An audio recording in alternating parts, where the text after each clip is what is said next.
dumating na sa atin itong ating Poco X8 Pro.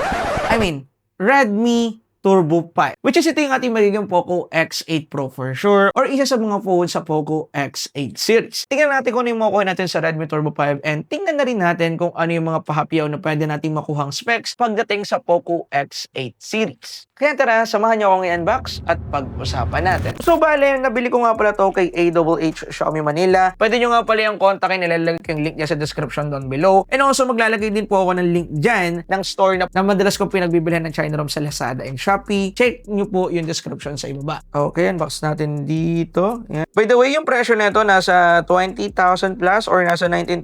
It depends kung makakuha kayo ng voucher. So ang good thing dyan, meron naman tayong special link sa ating para kay Steven Tips YouTube channel. So kung gusto nyo mag-make ng purchase, antayin nyo yung review natin doon. Wala pa kasi tayong link na pwedeng ilagay dito sa ating para kay First Look Tech, kaya hindi pa kayo pwede maka-order ng merong vouchers o special voucher. So abang-abangan ninyo, inaantay ko ma-unlock yun dito sa channel, and then yeah, magkakaroon na rin kayo ng mga minus 2,000, 1,000 pesos. Marami akong mga nakitang kapare ko na nagkaroon talaga ng voucher na 2,000 pesos. And actually, ginagamit ko rin sometimes yan kapag bibili ako ng mga China ROM. Gamit na gamit din yan sa channel. Anyway, inside the box, una natin makikita dito is yung ating Redmi na isa pang box. And sa loob nito, nandito yung ating mga normal inclusion. Meron tayo ditong paperworks. Meron din tayo ditong included jelly case na color black, which is the default one. By the way, pasensya na nga pala sa boses ko. Medyo may sipon tayo, kaya medyo para tayong magaraligal yung boses. But anyway, sumunod naman dyan, syempre, hindi natin pwede kalimutan yung ating panundot nandito. And then, sumunod naman dyan is yung ating Redmi Turbo 5 na unit itself. And look at this color white variant. By the way, color white yung binili ko. And look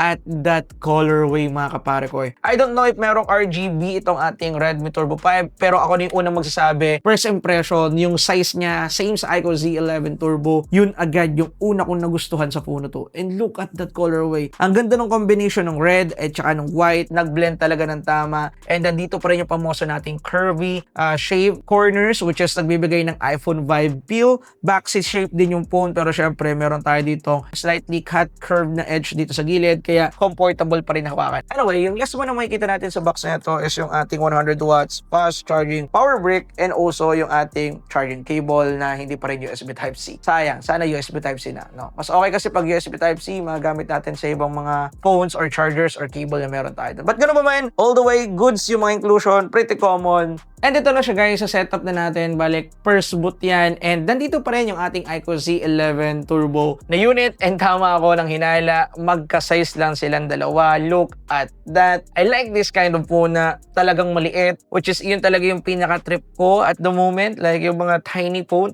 size. I don't know sa inyo kasi iba-iba naman tayo ng preference, yung iba gusto yung bulky, yung iba gusto yung medyo malaki yung screen, etc. Pero para sa akin, this is the sweet spot na size ng isang phone. Kaya nga napabili din ako ng aking iPhone 16 Pro kaysa dun sa Pro Max kasi mas trip ko talaga na kasya sa bulsa. Hindi ako mahihirapan, hindi ako mahuhubuan ng pantalon or ng short kapag ilalagay sa bulsa. Mga ganong moment lang naman. And nga pala, dahil the same sila ng size ng iQOO Z11 Turbo, almost the same lang din sila ng battery na ginamit dahil meron tong 7,560 mAh battery capacity. For sure, medyo masashrunk down yan kapag convert na to or na-release na to in global market, which is the Poco X7 Pro for sure, kasi ganito naman lagi yung nangyayari every year. And malamang nasa 6,000 lang yung i-release or 6,500, it depends, wala akong idea. Pero para sa size neto na ganito ka-compact and massive din yung battery na nilagay, napaka-okay yan kung okay yung tatanungin para dito sa ating Redmi Turbo 5. And meron din tong bagong chipset, which is the Dimensity 8500 Ultra. Meron tayo ditong 3.4 GHz, meaning maaring kasing lakas to ng Snapdragon 8 Gen 5 chip na bagong-bagong release lang din ngayon ni Snapdragon. Kaya I think ito yung para magiging counterpart niya, hindi ako nagkakamali. Pero tingnan na lang natin yung magiging overall performance. Thermal lang po na to sa gagawin nating balagbagang gaming test and also sa ating full review. Kaya kung interesado kayo sa phone na to, abang-abang. And isa po sa mga asahan natin is itong ating camera, which is meron tayong 50 megapixel main camera sensor and 8 megapixel ultra wide camera. Tingnan natin kung lalaban ba yung camera capability nito dito sa ating iQOO Z11 Turbo. Malalaman natin yan sa full review. Yun lang guys.